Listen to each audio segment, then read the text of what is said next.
Hi folks, and welcome to the Fimmelmilk channel, and this time from the woods again, and I want to talk to you about well, a special knife I made, well, not so recently. It has been a good year since I last was in the smithy and was able to make anything. um, but I still want to show it to you because it is an interpretation of a historical find, and this is it. And this knife is um, inspired by a find from Trollsteinen near Lendbren Pass in Norway. And if you want to see the original, please go to Secrets of the Ice. And there are museum photos by Vegard Wijk, or Vegard Wieke. I don't know if how it's pronounced. If you know, please let me know in the comments. And I really fell in love with it, and I love the leaf-shaped blade and the proportions and the handle. And the thing is, with this knife that was found, um, it was preserved in a glacier, and the glacier is melting at the moment, and they survey the ice, and um, they found they found this knife in on the glacier, actually near a landscape feature named Trollsteinen, which translates to Stone of the Troll, and which is a nice bonus to me because I like trolls, being one myself, I think. So the shape of the blade is leaf shaped. I made this with a little bit of freedom. I also made something more closer to the original. Um, and this shape has been used in the Iron Age. And it's a little bit funny though that the find is in Norway because it might most certainly be a Roman knife from the Roman Empire. So, well, funny thing. I don't know. It certainly belonged to, or probably belonged to a reindeer hunter who lost it. And, well, a lot of you guys might have had similar experiences. You were curing, were dressing a deer and put your knife somewhere, and well, there it was sliding down the slope. And maybe you, hopefully you got it, you could reclaim it, but well, this special hunter might have not. The design also, I added the brace bolster and brace disc on the pommel of the knife. And what is really intriguing is the shape of the handle, which you have already seen, which is really complex because it is sort of a teardrop shape, as you have on period pieces for Xerxes, um, but it also has two facets running along the top of the handle. The more pronounced thingy here is due to my own incompetence of copying the knife, and a little bit of because I thought, well, gives my hand a little bit of more purchase. I made, as I said, I made a more exact replica of the knife, which I will introduce you to in another video. But this is something I really wanted to know, how the blade shape and the whole concept of the handle and works in a bushcraft setting. And so I forged a blade from ATCR V2, which is an awesome steel for outer knives and carving knives and stuff. I love this steel. and I estimate the hardness. I don't know. I made it with an open forge and had no time yet, no possibility to check it, but I think it's over 60 HRC. I think something that went a little bit awry with a heat treatment, because when I cut, actually it's I must have done something right, but I fear I have ruined at least the outer steel layer a little bit, because when I was cutting and preparing Amadou from Tinder Kong, and that's a really, I can really recommend you, if you want to test the sharpness and edge retention of a knife, I can really recommend you use Tinder Kong, because it blunts. If you made the slightest mistake, you will know, because it blunts a knife in no time. Actually, it works. It works. I don't want to pat myself on the shoulder too much, but you can see it is really slicey, because the grind is like the original. It's a convex bevel to 0, and this is something what I want to say about recurve knives. Due to the leaf shape, you get almost the same purchase as on a recurve blade. Like if I do this, it really purchases what I want to cut, and you can really use controlled cutting motions rather than just pushing your knife. Also possible, that's not what I'm saying, but this is something that's really valuable about this leaf shape, and you don't need a specialized rod for sharpening, because this is not there is no curve like this, but a curve like that. You can use the same motion as you would on cutting for sharpening it. So and well, looking at that, I don't have a lot of hair anymore, so maybe should try another test, another form of testing. But well, you must take my word for it. It's still shaved, even though, see that. Actually, this birchwood, no reason that it shouldn't shave. I tempered the blade selectively, so the spine isn't. Well, I also quenched the spine. I quenched the edge line, tempered it with the remaining heat in the blade, and when the spine was dark cherry red, I really dark cherry red, I put the spine into just the spine, just this tiny portion here, into the quenching agent 2, so that this portion here is springy. This is also springy, but a little bit harder than the middle, and this is actually this section, this portion is quenched to maximum hardness.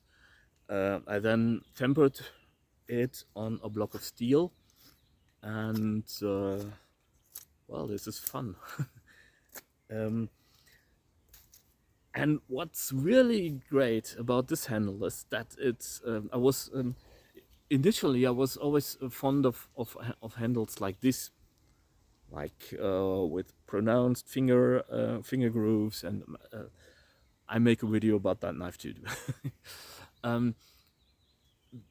and I was a little bit skeptical of because it doesn't have anything, and that no finger grooves, nothing, no pronounced shape. The original doesn't even have this slight curve here, but it gives you an amazing amount of control due to the facets and the tear shape of the handle. And well, another thing I realized is, and this is something that might be the reason why said hunter who lost it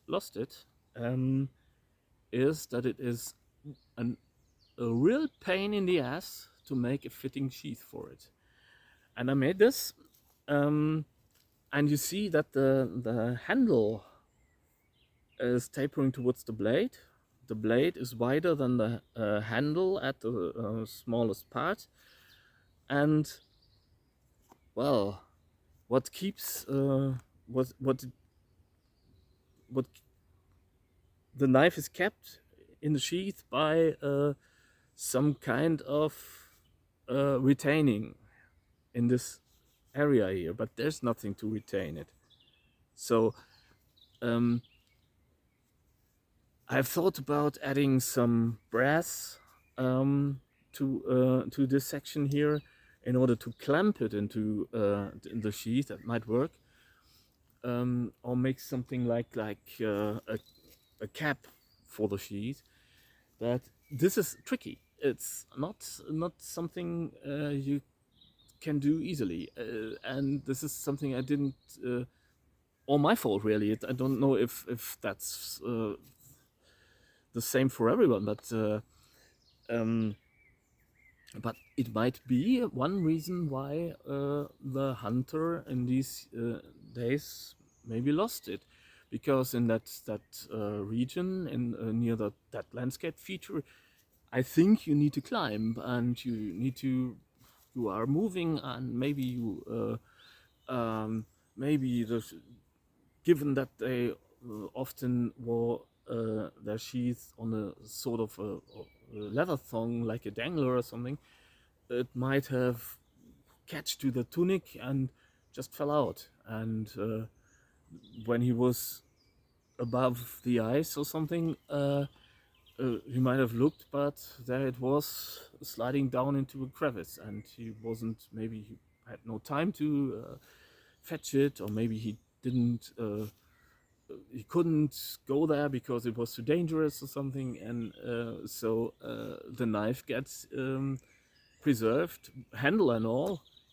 You need to look at the pictures. It's really awesome, and you even can see the burr on the handle still, and that's amazing. It's simply amazing, and the knife's just a beaut. I'm madly in love with the design. And this is something really cool. And also, there are finds from Hallstatt in Austria with the same blade shape, and actually also with bolsters and design elements like some tubular section of metal in the middle of the handle. Also need to make that. Also madly in love with it, and these are of Noric Celtic origin, and well, that's quite a distance from Hallstatt in Austria to Lentbrenn Path in Norway, and there are actually, that's a little bit bold, because the Seax they found in Illurup Ordal or Fimus,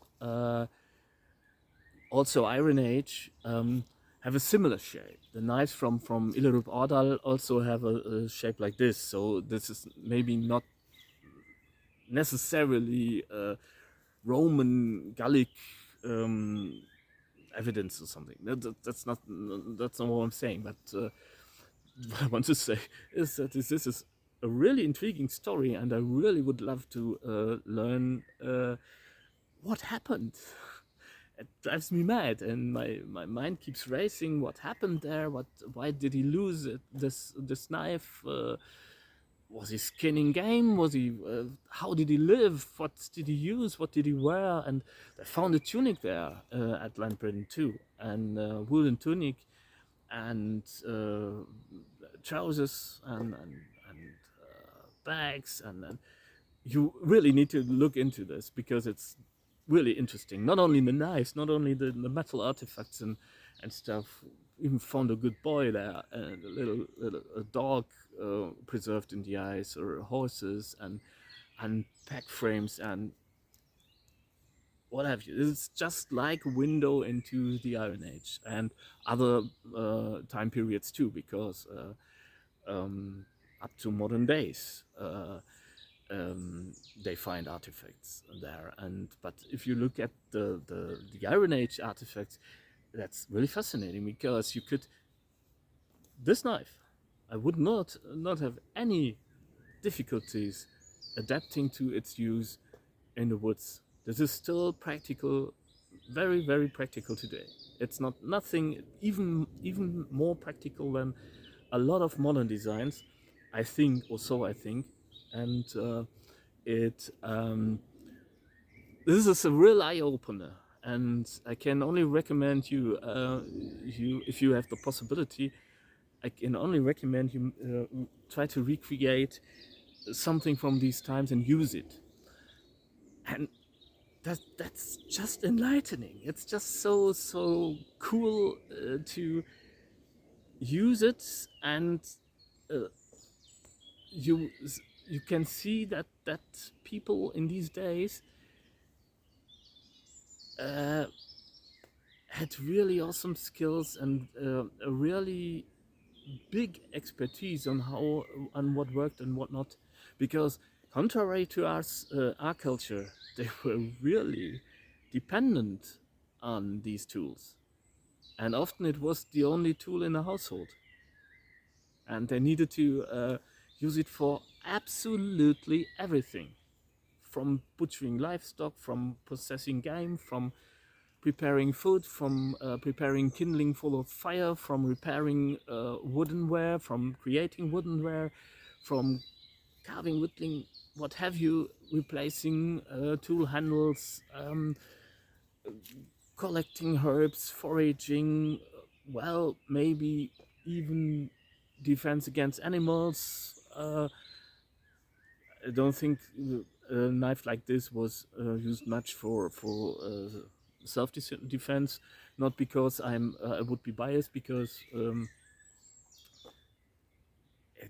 it's just too small, and they had bigger stuff for that, and I don't think it's suited very well for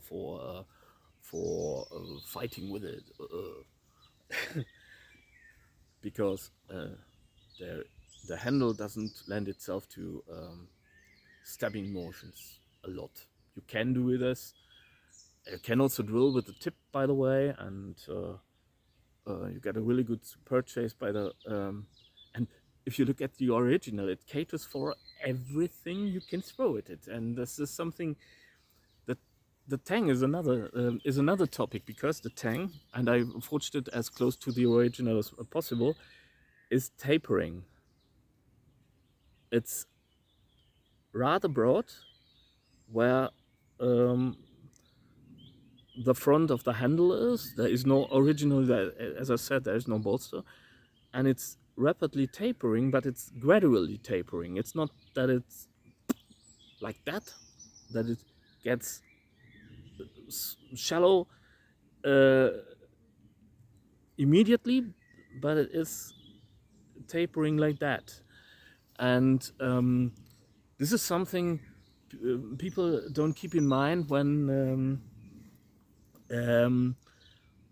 they're talking about full tang.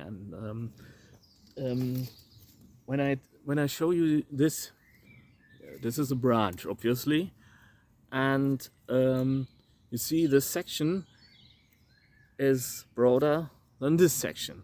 and this fulfills the purpose of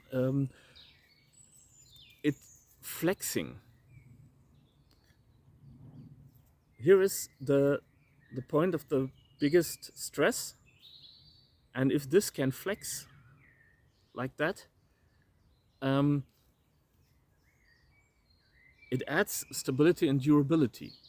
Actually, that's an engineering principle. That's bearings of equal load. It's called, and so a full tang might not necessarily be